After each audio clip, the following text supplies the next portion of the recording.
I want to welcome you today. New venue, new location, same amazing people that call this place home. And so if I have not had a chance to meet you yet, I would absolutely love to do so. My name's Q, and I get to serve as the lead pastor here at Hope City Church and on behalf of our entire church family. It's an honor and it's a joy to have you with us. Here's what we would say. If we were at our old location, we'll say it here because though the location's changed, the heart of who we are hasn't. If my mom were with me, she'd say, hey, when people are at the house, when they are with the family and they're new, she'd say, don't let them feel like visitors. Don't let them feel like guests. She said, make them feel like they're with their family. And so today, I don't want to welcome you as a guest or a visitor, even if it is your first time. Please know that you are wanted and you are welcomed here. So I want to welcome you not to a church service. I want to welcome you to our family. So welcome home. Welcome to Hope City Church. We're so glad. Yeah, come on, church. We are so glad that you are here with us. Today is a special day for a lot of reasons. We're in a new location for a short amount of time as we build out our Cedar Heights location and as we make some needed improvements and renovations to our High Street location. Now, I'll tell you a little bit more about that, but also today's Legacy Sunday, and it's a chance for us to show and express and extend ourselves in giving and see all that God has done through us over this last year. You know, around this time last year, I sat on the stage and said, hey, church, here's what's in our heart. And, well, some of you were there because a lot of you are new within the last year. But you heard me say, here's what we're going to do. We're going to change the world in Jesus' name. We're going to extend ourselves and make a difference. And hopefully this week, if you have signed up for our email, then you would have gotten an email from us with a Legacy Lane impact report showing you, hey, here's what we did. Here's what we said we do. Here's what we did. Why is that important? Because we believe transparency produces trust. Transparency produces trust. And you should know what's going on and how your resources are being used and where they're being invested. And you would know that already if you've ever gone through our growth track that Danny talked about. Then we talk about that. We talk about our governance and finances and org chart and all those things. And I would just love for you to join us on the journey. I think this is a great church. I'm a little biased. My family goes here for a lot of reasons. Probably 8 years ago, we started it with some friends, but I think it's a great church. I think you'll be a better person. Life will be different as a result of it, and you'll live a life that makes a lasting impact as we journey together. Before I jump into the message today, I've got two things I want to get on your radar. The first one is next weekend, same place, same location, except for it'll be downstairs. We got our Christmas Eve services at 9 and 11 a.m. Who's excited for Christmas Eve? Anybody? I'm not in a room with a bunch of Scrooges, am I? This is some people who love Christmas, no Grinches in here. It's going to be a great time. We've got an amazing service planned for you and your entire family. Make plans to join us. It's always our biggest service of the year. And so make sure that you get ready, get your seats, and the people you're going to bring, especially if you know that they're in a season where they're walking through some stuff. Here's what I know to be true. Is that the God of the Bible is unlike anything I ever imagined him to be. He is far more beautiful. He's far more kind. He's far more compassionate. He's far more powerful. He's far more involved than I ever thought he was. And I just want to tell you, if maybe you walked in the room today and you're like, man, it is tough right now. It is tough. And I would say I understand that. I've had some tough seasons. But I also know the one who can walk through it with you and turn what felt like a defeat into a victory. And I think Christmas Eve services would be a great opportunity for you to gather people who you love deeply to join us so they can hear about the reason for the season, everybody. So I hope you'll make plans for that. Second thing I want to get on your radar, it's my favorite thing we do, but I don't like it. I know, that sounds weird. It's my favorite thing, but I don't like it. And you'll see why in a minute, because next month is 21 days of prayer and fasting. And so I love to eat, obviously. I sat on a stage like this a year ago and said, I'm going to lose 15 pounds. I'm up 10, everybody. And so this is not my favorite thing to do. But I love it because it's good for me, and I think it's good for you. And so if you've been a part of our church at all, then you know twice a year we gather as a church for prayer and fasting. Prayer and fasting January, and then we like to say prayer and feasting in August. And it's a great way to kick off the new year. If you've never fasted, we'll have resources available for you. We'll gather every single night for those 21 days, a time of worship, a time of corporate prayer. I really couldn't think of a better way to start the new year than on my knees, realizing, God, whatever's coming, I don't know. But I know you know. And And I'm just going to start right here. I'm going to make prayer my first response and not my last resort. And God, here's what I know. If I pray before it ever gets to me, it's got to go through you. And so I want to encourage you to come. If you've never done prayer or fasting before, it is enjoyable. It is doable. I would love to have you join us for 21 days of prayer and fasting. All right, everybody. We're in a new place, but we're the same church, so I expect you to talk back to me, laugh, cut up, be crazy, be your normal selves, because that's kind of who we are. For the rest of you, sorry, this is kind of who we are, and so it's going to be a great time. All right, I'm going to pray. Yeah, there you go. I'm going to pray, then we're going to jump in. If you got our app, you can open it up and follow along with me. I believe today's message is going to both inspire and challenge you, and you'll be better as a result of it. I know that I am, so let's pray. Father, thank you for all that you've done, all that you are yet to do. God, we have eyes of expectation and hearts filled with faith. We know that you respond to our expectation. And so, God, we expect, God, we don't presume, but if you are as big as you are, then we don't want to pray prayers that don't require your help. God, we need you to do more than what we can do, and we'll trust you for it. This life we've been given, we'll use it, we'll leverage it, God, to leave a legacy. We'll leverage it to see lives change. We'll leverage it because you've given it to us, and we're going to give it back to you as our gift back to you. And we love you for it. In Jesus' name, amen. The story of the Bible is really a book of stories, so to speak. If you started at Genesis and made your way all the way through Revelation, there's stories upon stories upon stories of heroics and tragedy and betrayal and miracles. I mean, the Bible is a book of stories. Ultimately, there is one overarching narrative being told in the pages of the Bible, and it's very simple. It's this one, that God is in constant pursuit of us, no matter how many times we fall down or fall short. Headline. God is in pursuit of us, madly in love with us, unwilling to give up on us. He is a God who loves us. That is the story of the Bible. Ultimately, the Bible isn't the story of man. The Bible is the story of God and God's pursuit of the human heart. And have all the things that he could have, it is the one thing that he has continued to extend himself toward possessing. So how valuable you must be to have the God of the universe be in pursuit of you. That is the story of the Bible, and therefore the story of our lives in some way should reflect that, in that we are a people in the pursuit of God's heart and all that God has for us. And all the stories of the Bible in some way, shape, or form lean into and point us in this direction. However, there are some stories that, for me personally, they inspire and they challenge the snot out of me. And so I want to share one of those stories with you, a story that is both inspiring, so inspiring, but then also extremely challenging, and you'll see why. It's only 3 verses long, and it's about a little lady who's a widow. And I don't know why in my mind she's a little lady. She might have been 6'6", but she's a widow. But in my mind, she's a little widow lady. I know, she's just a little widow lady.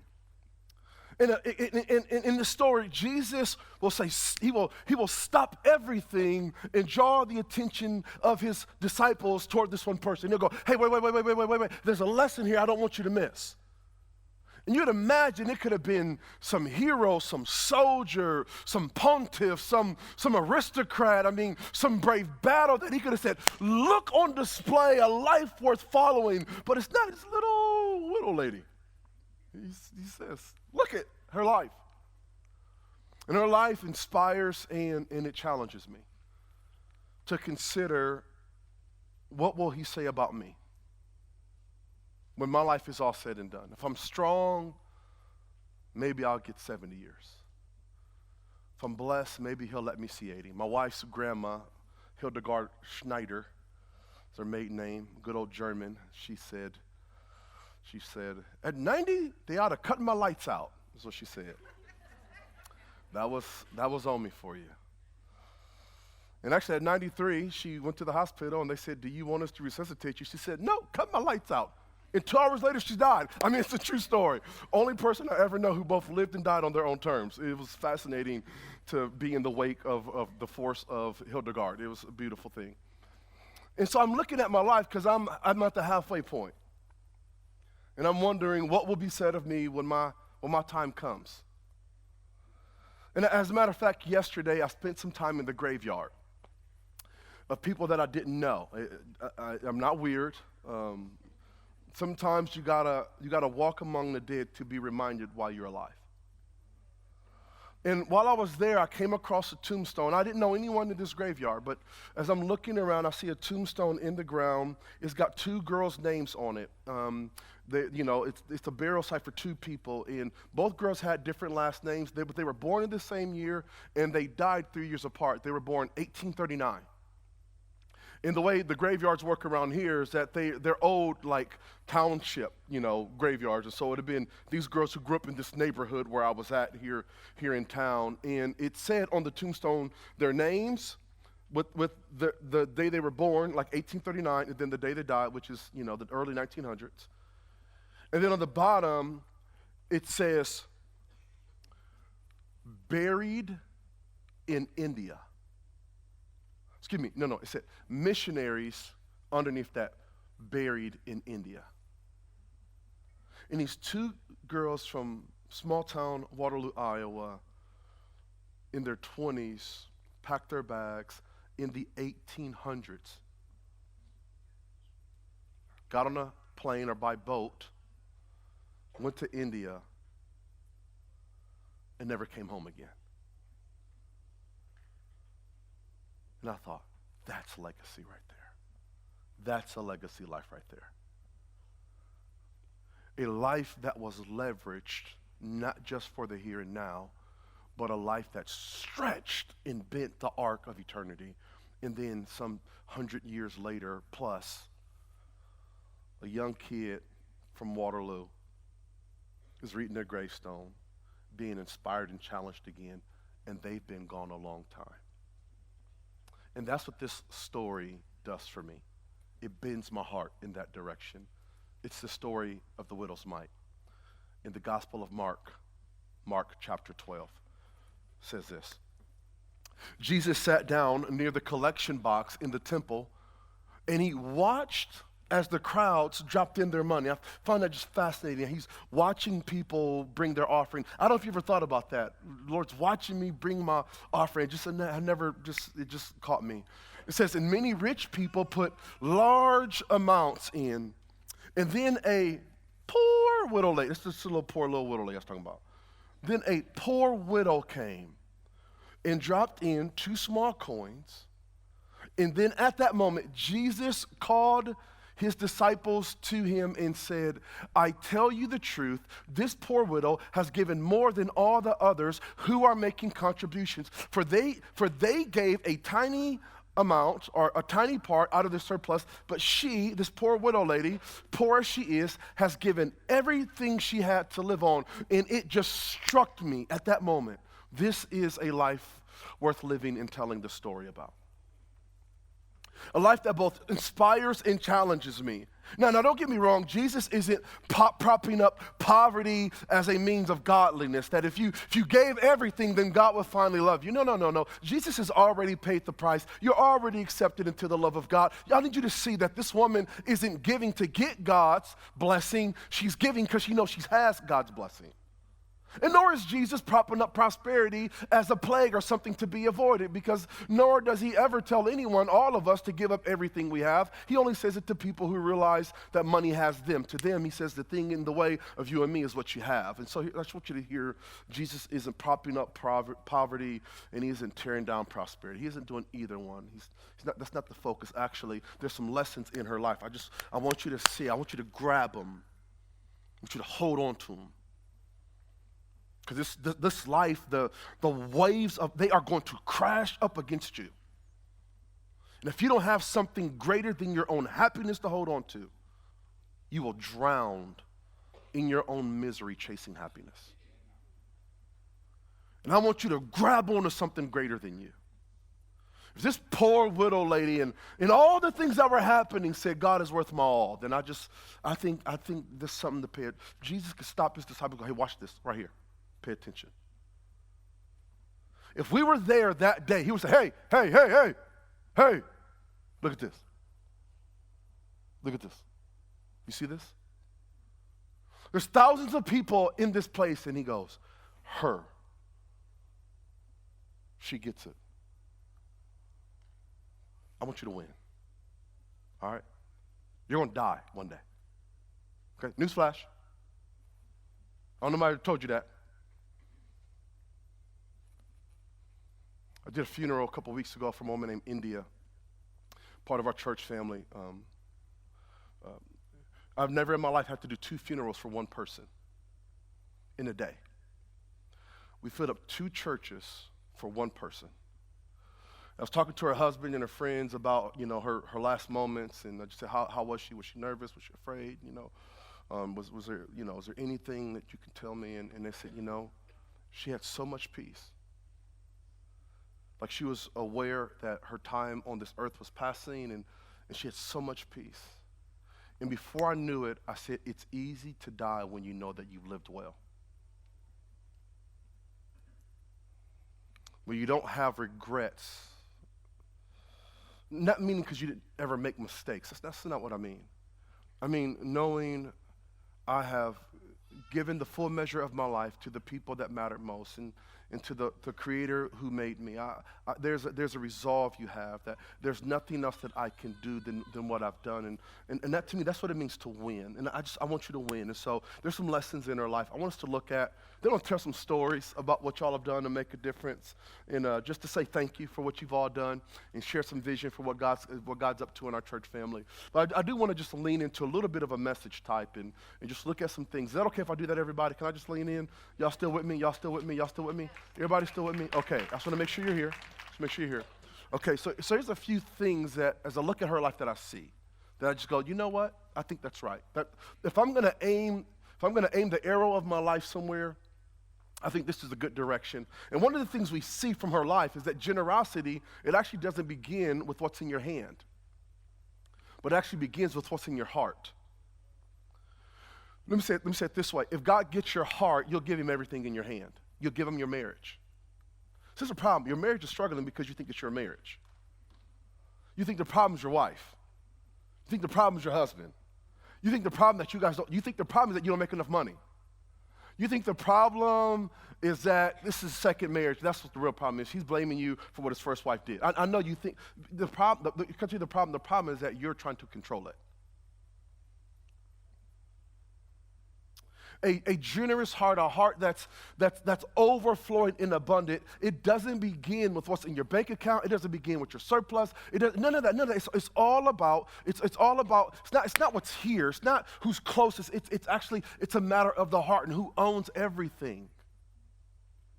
And the moment you make him the captain and king of everything, the moment, let me say it this way, it's in my marriage, the moments that I am the least generous with my wife are the moments when I think she owes me something. You ever felt that way? I work, or maybe for those of you where the wife is doing a lot of the cooking and the cleaning, I clean this house, I cook this food, and these kids aren't, and my husband's not, come on now. They owe me. Boy, it's hard to be generous when you think someone owes you. What if I get to do this? I remember when I prayed for a husband. I remember when I prayed for a kitchen. Remember the little apartment you had with the little microwave, the little box cooker thing? I don't know what it's called, the little Tostito cooker. And you was eating on ramen. And now you got it. And this widow just reminds me, you know what, generosity, it's not about what's in here. Because because here's the thing, you would think that only rich people are selfish, and actually I've not found that to be true. I found that when you don't have a lot, it's hard to give what little you have away. Because it's not about how much you have, it's about the condition of your heart. And that's what he's talking about here. This generosity begins here, not here. I just see that in her life. The second thing I see that I would draw your attention to is that Jesus isn't looking for equal amount, but he's looking for equal sacrifice. Even this Legacy Sunday, just your whole life. He's not looking for equal amount. It's not, did she give as much as they gave? His question was, did they all give out of the equal sacrifice? You notice he says they gave out of the abundance that they had. So somebody said, yeah, the guy wrote a check for $5,000. I said, yeah, but he makes $1 million. He's not being generous. He's actually being stingy. $5,000 is a lot of money to me. $5,000 to $1 million is like $5. So it's not the amount, it's the heart. Does that make sense?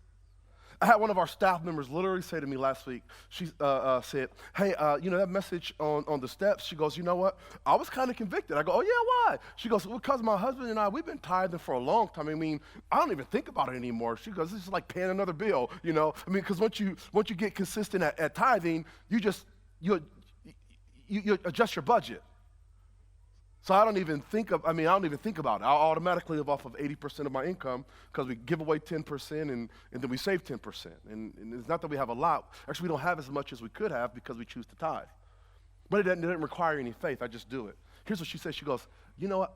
I think I need to take another step because it doesn't require anything of me anymore to do. No, and that's what he sees after the heart. See, in my love, it's commensurate or it's proportional to the love that we've received. Have you ever noticed when you feel extremely loved, it's easy to love back? When like somebody they drawing your bath water, they rubbing your toes, they cooking your food, they bringing you chocolates. You know what I'm saying? You just got a different swagger about you. When you getting praise, when the kids are like, thank you, Mom, so much. You're the best mom. Come on, somebody. You ready to go on a shopping spree. You just feel so good. I don't think our issue with being generous with our lives is necessarily because we're stingy. I just don't think we know how much we're loved. Because if you could see how much he cares for you, there'd be nothing you'd hold back from him. And I just think that when it comes down to it, the more we see, the more we'll be able to love in return. And that's what I want to help us do today. Okay, so a few more thoughts here. Is that for some of us, what we've gotten to the habit of, and I want to just free you from this, is that your limitations and your lack, they don't determine the size of your legacy. It can be difficult when it's called a limiting belief.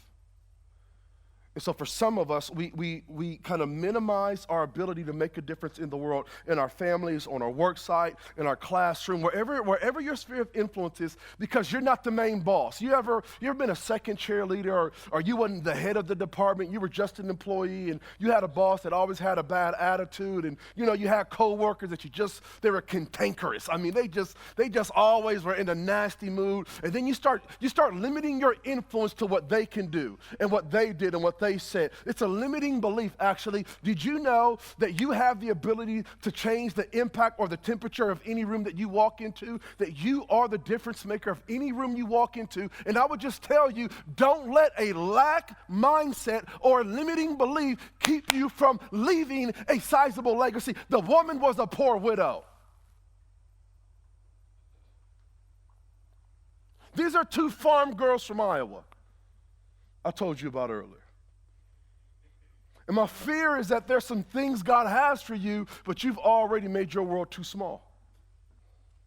I don't have the education. I don't have the experience. I never saw a good model of a marriage. I've got this chronic illness that keeps me back. Did you know I have a chronic illness? Did you know that? I have an autoimmune deficiency right now. And when I'm really tired, you can really see it really well. But you would have never known that. I don't want to be defined by what I can't do. I have a friend of mine, many of you know him, you've been around for a while. His name's Micah McClelvey, and he leads a ministry called Vapor. Vapor is our Keystone Global Ministry partner who we partner with the most. Micah was an all-star athlete all through our high school, has scholarships to the best colleges. Just star baseball, football player. And him and his brother grew up out in California. This is a true story. And so, they were going to the beach with their family one day, and Micah and his brother, they're brothers, so they're competitive. And so, they go, I bet I can beat you, to the water first. And so they both take off for the ocean. And they're running through the beach, and Micah beats his brother to the beach. And so Micah, jumps in head first, and as he jumps in, a wave crashes and breaks his neck. He falls to the bottom of the ocean. His brother doesn't see him. His brother thinks he's hiding, but Micah's drowning. His parents are looking for him. They're yelling for him. Micah, quit playing. He's awake, but he can't move. He says, I saw my brother's feet in front of me, and he couldn't see me. So Micah dies. They finally see him, pull him out, life flight him. Boo! They resuscitate him, realize he's broken his neck. As a result of it, his entire left side of his body is partially paralyzed. Micah, listen to me, Micah, after he recovered, went and got a full scholarship to play soccer because he couldn't move his arms, but he could still move his feet. Do you hear what I'm saying to you?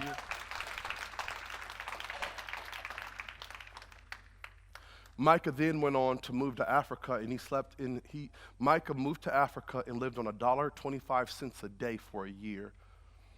After he graduated college and got his degree in counseling, moved to Africa, lived there for a year, came back to America, and said, I will either spend the rest of my life forgetting what I experienced, or I will spend the rest of my life doing something about it. He lived in his car for a year as he drove place to place, taking baths in McDonald's, putting on suits, walking in the boardrooms, trying to raise money for the ministry that is now Vapor, that we partner with, that I am on the board. Do you hear what I'm saying?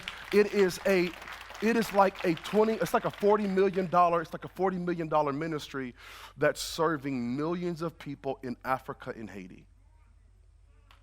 He didn't allow the lack or the limitation to determine the size of his legacy. The other thing I see in her life that I want you to see is that God counts, cares, and sees all you do as your legacy. He counts it. That's got me. How does Jesus know in 1,000 people that this woman dropped in 2 copper coins unless he was counting? Now, I'm not counting, but he is counting. Every time you walk in the room and say hello, every time you open the door, every time you chose not to slam on your brakes when they was riding you close, you know what I'm talking about? You just waved at them in Jesus' name. All 5 fingers, you just waved at them. He goes, I'll take that. That's good. That's good. The old you would have slashed their tires. That's good. That's a win. I don't think we know how much he cares, honestly. He says, I see it all, and I care about it deeply. I see it all. There's not an aspect of you. The moment you get this is the moment you'll trust him. He says, I see it all, and I care about it all. When I understood that, I understood my legacy wasn't limited to my bank account. My legacy wasn't limited to my life experience. I realized that I could be a walking, breathing difference maker no matter where I went, no matter what I did. And then I would say to you that ultimately our legacy is to lead people to Jesus. There's one thing that goes to heaven, y'all. There's one thing that goes to heaven. Here's the thing about life. Life is going to come. Life comes with comforts. There's nothing wrong with that. My confession is I love a good steak and a good vacation, just like anybody. But I know those things ultimately don't satisfy me. There is a life there's a way that I can live my life that actually impacts my life forever. I'm going to live 80 years this life, and I'm going to live forever somewhere else. You hear what I'm saying? And the worst thing you can do is get to heaven by yourself. The worst thing you can do is get there and realize you didn't do anything to help anybody else make it. Listen to me. I want to say something. My name's Quovadis Levi Shema Marshall, and I love you. You hear me? But there's not a person that you will look at that isn't either going to heaven or hell. Every person you lay eyes on. Everyone. There's no middle place. There's no shucks. There's no give me a pass, Jesus. He has. He offered himself as a payment for our sin. So ultimately, my life's existence is to make sure that I plunder hell and populate heaven. People will say, y'all are just giving away bicycles to get people in church. Yeah, I am. Actually, I am. Sure I am. I eat what I cook. I think this is pretty good. Y'all are just gimmicks. I go, do you know the same Jesus I know? I don't care what I got to do to get him here. Because I know if you find him, nothing to be the same. And by the way, none of us came to Jesus because we're so sanctified and holy. Our lives were a mess. We were broken, hurting, needy, and somebody was kind enough to say, hey, go to church with me. You had a grandma, an auntie, an uncle, a grandpa, a dad, a cousin, a friend at school who said, hey, come to church with me. And you started going and everything changed. This is our ultimate legacy, and it's not just our legacy. We get it from the life of Jesus himself. I love this passage in 2 Corinthians chapter 8, verse 9. Here's what Paul says. He says, you know the generous grace of our Lord Jesus Christ, that though he was rich, yet for your sake he became poor, so that by his poverty he could make you rich. I imagine if he looked at the widow and went, that's exactly what I'm about to do. I'm about to give everything I have so that Jill, so that Nicole, so that Robbie, Chris, Heather, Madison, Quovadis. He says, I'm going to give it all so that I can have Marissa. I'm going to give it all so that I can have them as my own.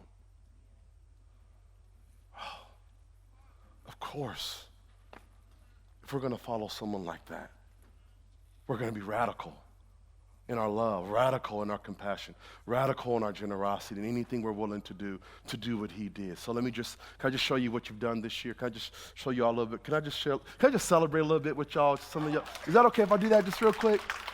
So everything we do as a church, really, if you're in finance, I want you to think about it this way, that the church, this is our missions portfolio.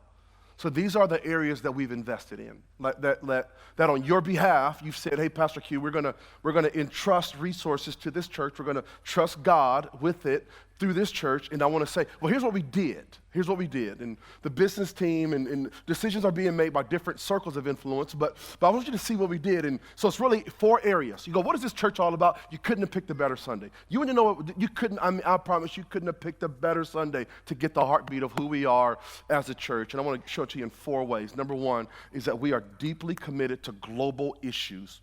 Deeply committed to global issues. Humanitarian aid, leadership training. We actually support missionaries all across the world. The humanitarian aid is in Jesus' name. I mean, in Europe, in Botswana, in Mexico, in Afghanistan, in Haiti, all throughout the Horn of Africa. I mean, we are deeply invested in community development, training up leaders. Right now, believers in Haiti have said, if you train us, we will go to the darkest and hardest places on the planet called the 1040 window, even if it costs us our lives. If you'll train us, we'll go.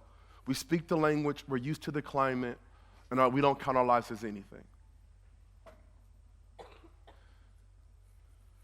So like this year, through that ministry I was telling you about, Vapor, by that man named Micah, whose story I just told you, we just invested, we're going to invest this year $30,000 on your behalf. That's what we're going to do. Yeah, you can clap for that. Can I tell you what your money did last year? Last year, this ministry that we invested last year, $15,000. So we're going to double it this year. The proof is in the pudding. They provided medical treatment to 200,000 men, women, and children in 1 year. 200,000. 200,000. They literally count every cup of water that they give away, and they gave away over 3 million cups of cold water in 1 year. Do you hear what I'm saying? And they preached the gospel, this is names and faces, to over 500,000 people. You hear what I'm saying? Globally. Now, some of that's hard to touch because you don't see it, but I want to give you something that you can't touch. Every year since we've been a church, we've gone to Mexico, and we're getting ready to go again this year in 2024. And the desire to go is so great that we're actually doing 2 trips that you can pick from. And this is a picture from the very first time we went. Now, what you see in front of you, yes, that is you. That's you, Journey. We're driving to a place called The Dump. And it is the landfill of the city of Mazatlan. But it's not just the landfill, it is actually the home of hundreds of people. You remember that journey? The tents that were built with 4 and 5-year-olds running through the trash as their mom and dad collected plastic. They said it's an honorable way of living because they're not selling drugs and they're not in prostitution. And so these people live there. They collect all the plastic. And you'll never meet David and Lolita, missionaries from Canada who've been there almost 30 years. Every single month, your church, you are sending them money to serve the people of Mazatlan, Mexico. I'd encourage you, if you ever can, do a cross-cultural missions trip. It will change your life. We went there, and my wife couldn't get out the car. It's not even that it stunk so bad. She was overwhelmed at the need. Split me in half. I remember a man walked up to us when we were there, a weathered-faced gentleman. He had a Bible in his hand, and he greeted us, and our interpreter said, he gave me his name, and he said, I didn't ask this question. He said, he tithes every single week to the church. I said, with what? He said, with the money he makes from turning in the plastic. And I hadn't seen such joy. I'm just telling you. This is what you've done, okay? And I just want you to get involved. What else are we doing with our lives? If you say, Pastor Q, I got $1,500, what should I do with it? I say, go on that missions trip. You're there for a week. All your food's taken care of. That covers flight. That covers hotel. Just get there. On your behalf, we're already sending down thousands of dollars for everything we're going to do. We're going to feed thousands of people while we're down there. Do you hear me? That's what we're going to do. You just get down there, okay? That's what we're doing, some of what we're doing globally. Our heart isn't just global, but it's also national. I just think we need revival in America, and I just think we need to see change. And one of the ways we do that is we send students to Highlands College, which is where my pastor's home church is, Church of the Highlands, second largest church in the world, in America, 55,000 members, Convoy of Hope. We got 2 of our kids there right now, actually, Emerson and Mia. We're paying for their school, full scholarships. They feel called to ministry. They're gonna graduate and then make a difference. But I want you to know about ARC. ARC is the Association of Related Churches. That's the tribe we're a part of. So we're not a part of a denomination. Nothing wrong with denominations. That's just not our flow. We're a non-denominational church. But we are a part of a tribe of churches, over 1,000 churches called the ARC. They helped us get going as we learned what it meant to be a church. But here's what I need you to know. Every year we give $10,000 to this place. $10,000 to ARC on your behalf to see churches planted. And that $10,000 turned into 46 new life-giving churches started just last year, this year alone, just this year alone, okay? Okay, so that's cool, but let me tell you what's even cooler. All those churches on their very first Sunday, you helped fund this, their very first Sunday, they saw over 1,058 people give their lives to Jesus on one Sunday because of your generosity, all right? So that's cool. I want to do 2 more things with ARC, and then I want to show you a picture. I want to show you a picture and then do one other thing. So we gave about $10,000. We give $10,000 to ARC. And last year, that's what we gave, $10,000. We want to up it this year. We'll do that with the legacy offering we'll take up today. We want to give more to that. But let me just show you how this works. So we gave $10,000 to ARC. There's 1,000 churches that have been planted, 46 new ones last year. Last year alone, those 1,000 churches gave $75 million to global missions outreach. Our 10,000 turned into $75 million. Now, if you know how to do math, you ought to praise God. That's called good math, everybody, okay? Okay? All right, so let me show you this couple. This is Elliot and Jessica Diaz. They are a church that we help support, we help to start. Actually, there's a church right here in Waterloo we helped to start called Generations Church, just 2 blocks away from our new building. I know that sounds crazy. We started a church 2 blocks away. Aren't they the competition? Don't be silly. There's no such thing as competition. We're all on the same team. The Valley needs more life-giving churches. So we helped them start their church. We helped them start this church. I met Pastor Diaz, Elliott, because Pastor Dino Rizzo asked me to connect with them. They were getting ready to start their first Sunday morning service. This is back in September. And so I just said, hey, man, I want you to know I'm rooting for you. I'm cheering for you. I remember what our first Sunday was like. I said, I believe in you. You know, love that wife well. Love those kids well. They got 3 amazing kids. Elliott was an airborne ranger and graduated. He retired early from the military so that he could become a pastor. He pastors a church called Manna Church in Fort Leonard Wood, Kansas. And the thing about Manna Church is that they only start churches where there's army bases so they can serve our military and their families. So this former airborne ranger started their church. On their very first Sunday morning, 315 people showed up, and 19 people gave their lives to Jesus Christ, everybody. Now that's a praise God worthy, okay. All right, so that's global, national, local. Here's what can I just tell y'all what y'all been doing? All right, so we got the Dream Center, we got Angel Tree, local outreaches. Every day of the week there is an outreach happening in our church. We have partnerships with Cedar Valley Angels, Love Inc., Hospitality House, Boys and Girls Club, House of Hope, Salvation Army, East High School, West High School. We're a partner in education with all the school systems in Waterloo, right? For the most part, not all, but almost all of the junior high and all the high school schools right now. We are deeply entrenched and involved within our community at every level. Food pantry that's feeding hundreds of families actually feed a couple thousand families this year by the end of the year. There's so much that you're already doing locally, and now with the new campus, the Dream Center and all of its programming, men and women coming out of prison, tutoring. There's just so much that you're doing. You are absolutely amazing. Okay, y'all are doing a lot. This is your legacy. Jesus is watching it going, yeah, I see it. But there is one that I want to just highlight, and that's this one, Angel Tree. It's a picture of some kids. It's one of our first Angel Tree parties. And maybe you've seen it if you're online with us. But this year, actually in a couple of weeks, in our church building, we'll have 325 Angel Tree kids. And you add adults and families, there'll probably be about 500 people in our building in a couple weeks for Angel Tree. Why is that important? Well, because these kids are coming because their parent made a poor decision and ended up in prison. Here's the thing about prison that people don't understand. The guilty isn't the only one that goes to prison. The innocent ones end up going too. Because now their parent is gone because of their poor decisions. And now, I don't know about you, but my wife and I both work, and it's hard to make ends meet.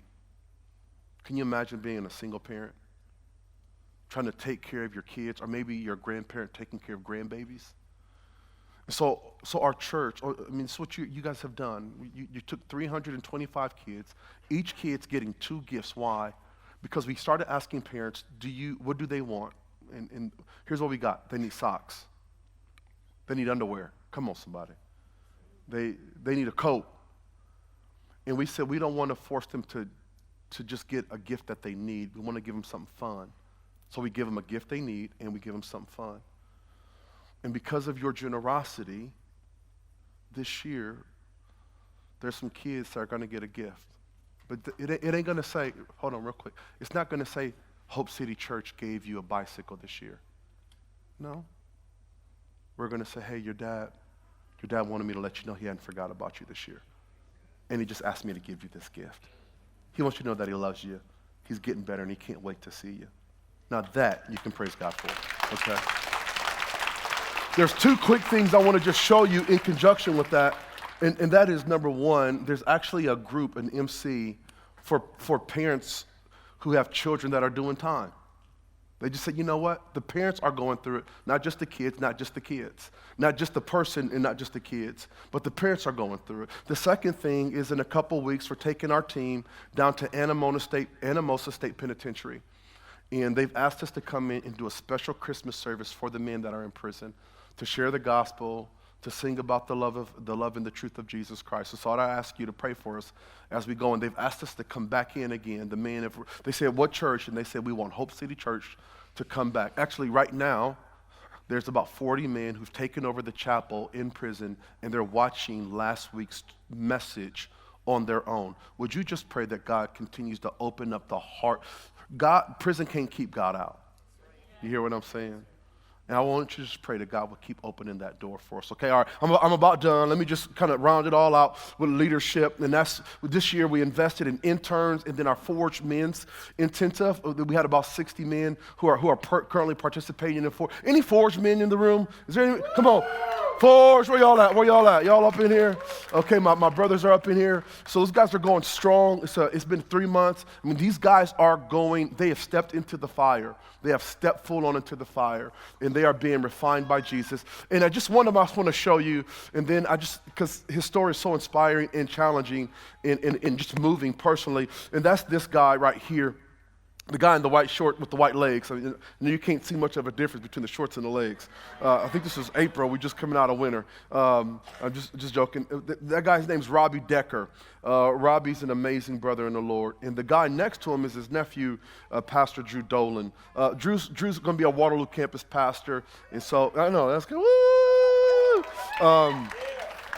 Now, y'all still got to listen to my preaching because we're going to live stream it in, but you'll get to see his pretty face at least. And so Drew's going to do a great job. This is in April. And you know what you don't know is that when we took this picture, Robbie's probably about 5 months clean, probably about 5-6 months clean.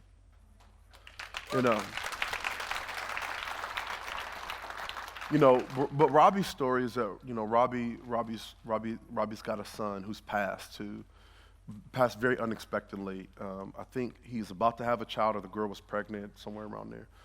And just unexpectedly, his son passed, and really just to numb and cope with the pain, Robbie kind of got caught up in addiction and kind of relapsed. And I believe it was Felicia Carter, a member of our church. I don't know if Felicia's in here today, but Felicia's got she does NA, and so Robbie was attending, and his nephews and his family attends Hope City, and so Robbie found himself in the church, and just, man, I remember some of those first messages. Some of that stuff I'll just keep between me and Robbie, but I mean, his raw, man, brother, you don't understand how God used you and why it was important that God used you to this church is just bringing life to me. And so Robbie just took a next step. And actually, this Friday, the 7th, right? The 7th. Robbie, the 8th. Robbie's, I'm going to go, me and Mark. Why am I bringing Robbie up? Because Robbie's in Forged. Robbie said, I want more. I don't want to just be free from my addiction. God made me to be more. Robbie serves on our security team. Robbie's an amazing man, a strong man. And Robbie, this week, is celebrating a 1 year sobriety, everybody. Isn't that going to be good? It'll be good. So let me show you his picture. That's that brother coming out the water. That's that Jesus face. That's them Jesus tears. He like, ah! That's that Jesus look. All right. So what's the last one? Here's the last one. It's our church. And that's that we're renovating High Street right now. It's about $100,000 in renovations. We're renovating that, new screen, new sound system, paint everywhere, new carpet, all of that, getting it ready for you guys. And then our broadcast campus is almost complete. Y'all want to know when we're moving in? Y'all want to know? All right, y'all gonna have to wait. Okay, so then, so that's the broadcast campus. That's coming along great. And then, actually, the last one I'll share is our teen center. And here's the deal with our teen center is that, we knew the building adjacent to our broadcast campus in Cedar Falls. We knew we needed parking, and we knew we needed a facility for our students. And we had a legacy team person say, hey, my wife and I feel compelled. We'll give you $350,000 if you can match it in 30 days. And I just thought, man, that's a lot of money to try to match in 30 days. And then the wife said, well, if they can't match it, we'll pay for it anyway. And I thought, whew. And but they didn't have to match it. Y'all matched it. You know what I'm saying? Y'all came through, and we got it. We bought it. We bought it. And here's what happened. Here's why I'm bringing this up. I mean, I told you that God's moving in a powerful way amongst our students. Well, in August, when they asked us, when we said, hey, we want to buy this building and turn it into our teen center, that was in August. We only had about 50 students come in the future. Now, that's a lot. But do you know, watch this. We bought the building, we closed on it on like a Friday. We got 50 students. By Wednesday of the following week, the youth group doubled with 115 kids in 1 week. And I'll tell you why. Here's my thought. God said, if you believe in them, if you get a place for them, I'll bring you more of them. And the moment we made room, he said, okay, now I know you can take care of them. You got the space to do it, and we doubled. So let me show you what God's doing. Look at this right here. This is just a little picture of just kids everywhere. And by the way, because both ladies are in here, Chris and Jane, Chris Ketman and Jane Lindeman, they lead a parent night on the third Wednesday of the month for parents. I think that's the dates. And so parents want to get plugged in, love to get plugged in. Well, the reason I'm bringing the kids up with our church is because it's one more story. If this guy right here, you can't really see him. Look for the boss, the shiny spot. You see a little shiny spot right there? That's K. Burt William. He's my barber. He's been my barber for 10 years, actually longer than 10 years. He was my barber because we were in prison together. And he's been cutting my hair for a very, very long time. And this is one of our first church services. This is where we started. We started in the living room in Cedar Falls. And we couldn't fit in the living room anymore, so we had to go outside to their driveway. And the garage is where the worship team is. So the worship team's in the garage, and behind them is a blue tarp. That was our screen back then. And this is William. This is LJ. He's playing for the NFL right now. That's the Nash Bishes. A lot of these families are still here. Well, he starts showing up, and God was working. And we've been an 8-year journey. He's in Forge. He serves on our student team. He's opened his own business. I mean, God is doing absolutely amazing things through William. I absolutely love him. I mean, all of his kids that are of age, they've all graduated college with him. He went back and got his master's degree. I mean, he is just doing absolutely amazing. He's different than the man that I knew. I'm different too, but we're different than who we were. Why am I bringing this up as I'm talking about teenagers? Because of this picture right here. I don't know if you can see it, but this is William, and he's pulling up his son, Mari, out of the baptism tank. Because his son, Mari, does that make sense what I'm saying? Do you hear what I'm saying?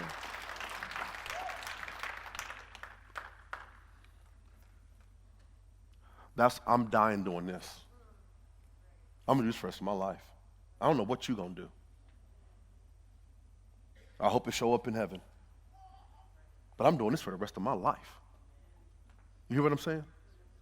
This is what we'll do as a church until Jesus returns or we die. Because this is legacy. Margaret, come on up. I don't know how much more to inspire the child. I don't know. All I can do is just tell you the stories of what God's doing. In a minute, we're going to take up our legacy offering. Some of you already gave online. You already did all that. Some of you are still praying about it. You got all month to figure it out. And some of you are ready today. And as you give, I just want you to feel like it's just one more transactional thing you're doing at a church service. I want you to think about Mari. One thing about Mari, last year, actually it was this year, I was getting my hair cut. K-Burt cuts my hair, my son's hair. And so I was getting my hair cut. And when I got my hair cut, I saw Mari in the barbershop. And it was school time. I said, Mari, what you doing here? You're supposed to be at school. And his dad was like, man, you talk to him, And I was like, man, what you do, Mari? And he was, he kind of hung his head like, I got in some trouble. And I said, oh, man, Mari, come on, man.